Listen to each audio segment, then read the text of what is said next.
Okay, Julius Randle, you have our attention. We have been watching one of the most interesting storylines in the entire league, and it's happening in the basketball mecca, New York City. The Knicks really haven't had anything to be excited about in a very long time. Knicks fans had to watch their franchise stink for the better part of 2 decades, and they watched their baby brother, the Nets, form a super team that they thought was going to be theirs. It seemed like it was going to be yet another disappointing year, but out of nowhere, the Knicks are 4th in the Eastern Conference over teams like the Celtics and the defending Eastern Conference champions, the Heat, and they are led by rising star and actually first-time All-Star Julius Randle, who we're going to be focusing on in today's video and answer a few questions. When did he get so good? How did he get so good? Is it sustainable? And where do the New York Knicks go from here? And to answer the first question, he's always been good. He was very good at his one season in Kentucky and consequently was selected with the 7th overall pick to the Los Angeles Lakers. But what he did is what we do with almost all young prospects. We love talking about players' ceilings, how good they can be if they develop this or that, and Julius Randle is no exception. But sadly, more times than not, for whatever reason, the player never reaches what the GM hopes they'll be. But Julius Randle is not one of those guys. Although wildly talented, he had some pretty major flaws in his game. What NBA scouts were high on was his motor, his ability to bully and finish through contact, although being undersized height-wise. He was a very hard worker who will grind and grab key offensive rebounds. What people were really concerned about was his height, his bad shooting percentages, his reliance on bowling ball and really no developed offensive game, and quote, no existent three-point range. He was our classic project player, but Julius Randle put in the work and not only is improving what he was good at, but he took the draft analysis to heart because now his critiques couldn't be further from the truth. And I'm sure he took it very personally when the consensus comparison for Zion coming out of college was a more athletic Julius Randle. And one could argue now that Julius Randle has been playing like a Zion that can shoot the three. All of this came together when his hard work came with an opportunity when he got the reins of a terrible New York Knicks team. But the same as Julius, this team was loaded with very young and a lot of potential talent. Well, let's look at Julius Randle's game right now. He's not only developed as a very effective ball handler, but he now impacts the game as a facilitator too. He is averaging 3 more assists a game than any other year in his career with 6. He averages 24 points a game and he's pretty consistent with this, but he's also very consistent that if he scores less than 24, he finds different ways to impact the game and will usually finish those games with 10 to 15 assists. And he has been going off, averaging over 32 points in his last 7 games. He doesn't rely on bully ball anymore, even though we can still see this in his game with plays like these. He is so strong with his upper body. If he doesn't finesse his way to a spot, he can pretty much force his way to it. The big man not only has the handles to create his own shot, but he's hitting them all the way out to the 3-point line now. He is hitting side steps, step backs, and 3-pointers 5 feet behind the 3-point line with ease. In his first 3 full years in the league, he averaged 1 made 3-pointer every 10 games.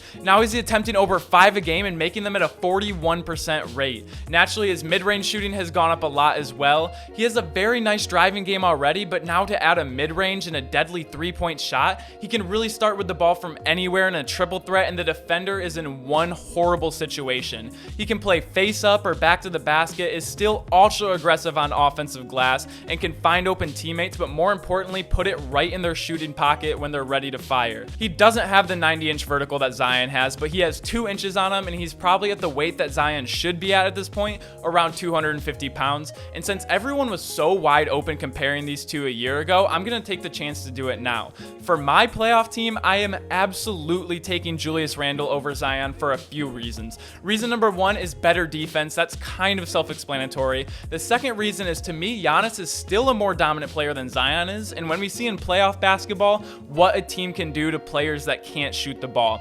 Also, Julius is proven, albeit in a lesser conference, able to be the best player on a playoff team. Zion's Pelicans are a better team, Zion is the second option, and they still aren't even in the playoff picture. They are 4 games back from the 10th seed to even get in the play-in games. Zion is much younger and has 6 years to grow the way Julius has, but it's my way of giving back respect to Julius, who is the backhand of the college players analysis. But the last question we need to answer is, are the Knicks legit this year? They are currently on a 9-game winning streak, but they're just too young. Not enough and almost no playoff experience. I don't think they can make any sort of Miami run.